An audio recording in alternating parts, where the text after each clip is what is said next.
The Indiana Fever are gearing up for a pivotal 2026 season, but the looming question is, how will they handle the return of Caitlin Clark, who only graced the court in a mere 13 games last season due to injuries?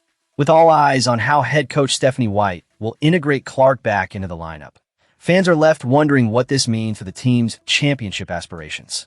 Where are you watching from, Fever fans? Share your thoughts in the comments. Last season, White demonstrated remarkable resilience, navigating through Clark's absence and the myriad injuries that afflicted the roster. However, as the Fever aim to capitalize on their surprising semifinal run, the stakes have been raised significantly. The 2026 season isn't just about getting Clark back on the court. It's about maximizing her potential as both a creator and a scorer while integrating new talent into a cohesive unit. In the preseason opener against the New York Liberty, Clark's limited minutes were expected, but her shooting struggles, finishing with just 7 points on 2 of 10 from the field and 1 of 5 from beyond the arc, raised some eyebrows. While her performance with Team USA had fans excited for her return, the transition back to the WNBA style has its challenges. White remains unfazed, emphasizing that Clark's scoring will come as they work to find ways to create easier looks for her. If we're talking about the shot making that's going to come, White reassured after the game. However, this lack of scoring opportunity raises concerns about whether White has had enough time to strategize effectively. The clock is ticking, and one preseason game isn't enough to ignite panic, but it's clear that White's ability to design plays that put Clark in a position to succeed is crucial. As the Fever head into a season where they are eyeing a championship, the pressure is on to get this right. Last year, opportunities were scarce, and with the expectations soaring, the team needs to find its rhythm fast. And let's not forget, Indiana isn't the only contender facing potential growing pains. The New York Liberty, with their freshly minted head coach and the addition of Sada Sabali to an already star-studded lineup featuring Brianna Stewart and Sabrina Ionescu, are also navigating the complexities of integrating new pieces.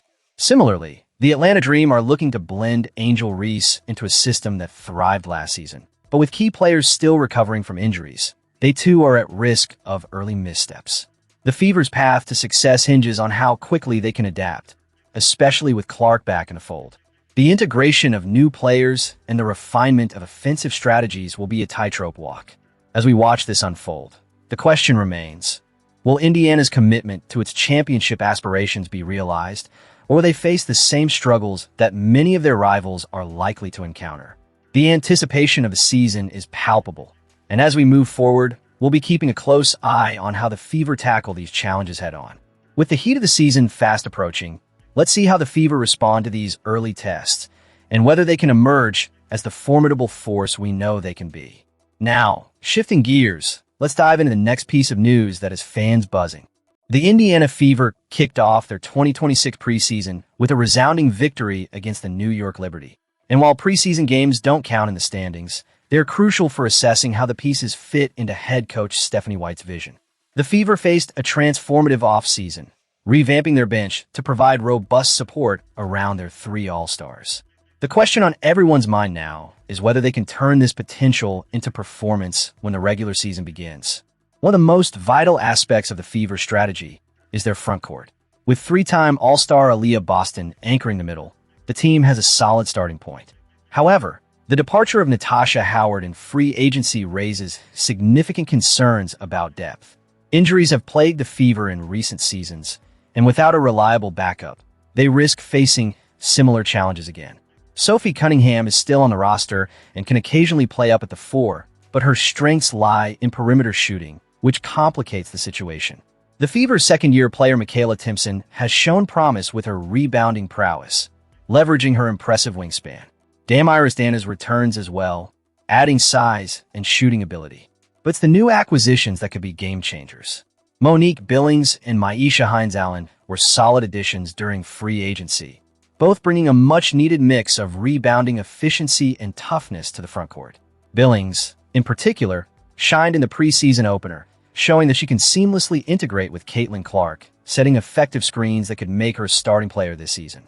Hines-Allen's versatility and physical style will be crucial as the Fever look to find the right balance of size and speed in their up-tempo approach.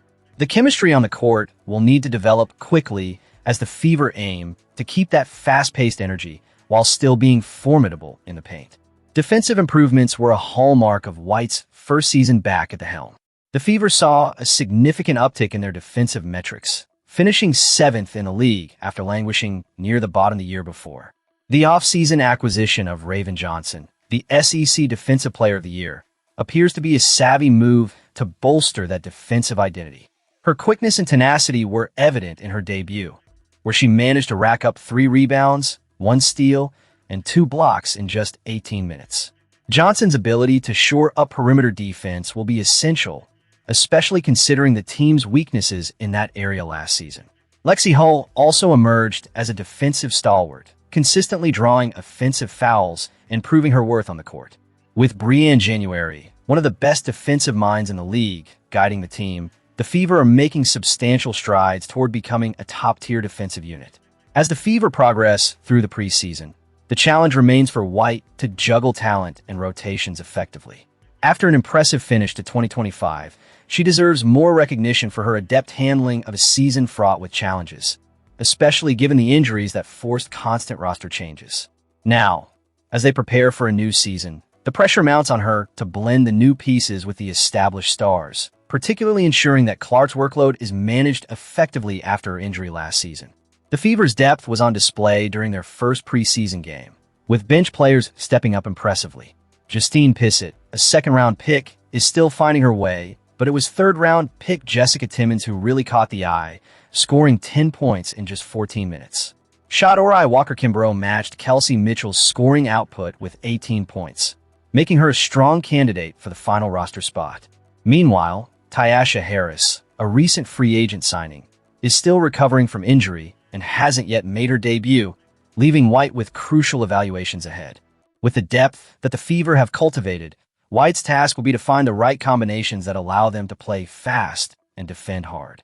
It's a balancing act that could define their season, and fans are eager to see how these new dynamics will unfold as the regular season approaches. The anticipation builds, and the next steps will be crucial in determining whether this revamped Fever team can finally break through and contend in the WNBA landscape. As we await the next segment, the Fever's journey is just beginning, and there's much more to explore as the preseason continues. As we delve deeper into the latest developments surrounding the Indiana Fever, we must highlight the intriguing moves made by 2 of our star players, Kelsey Mitchell and Sophie Cunningham. Both players have renewed their commitment to the Fever for another season, yet they're also making waves by joining the new international league, Project B, which is shaking up the landscape of women's basketball. Now, fans, where are you tuning in from today? And how do you feel about these significant moves made by Mitchell and Cunningham? Leave your thoughts in the comments below. The stakes are high, and the intrigue is palpable as we unpack this story. Cunningham's remarks to Front Office Sports bring to light just how lucrative this new league can be. When they're offering that type of money, plus the signing bonus, plus having equity in the company, it's a no-brainer, she said. This candid admission underscores a reality many players face. Financial security is paramount.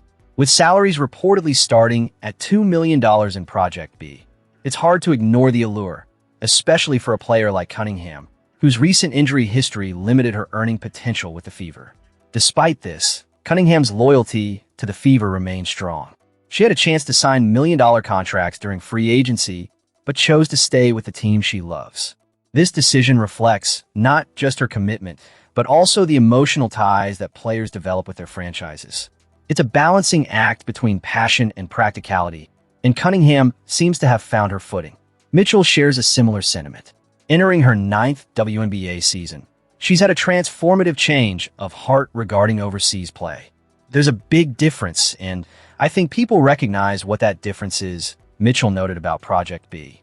She views it as an opportunity that allows players the flexibility to earn substantial salaries without the lengthy commitments typically associated with overseas contracts.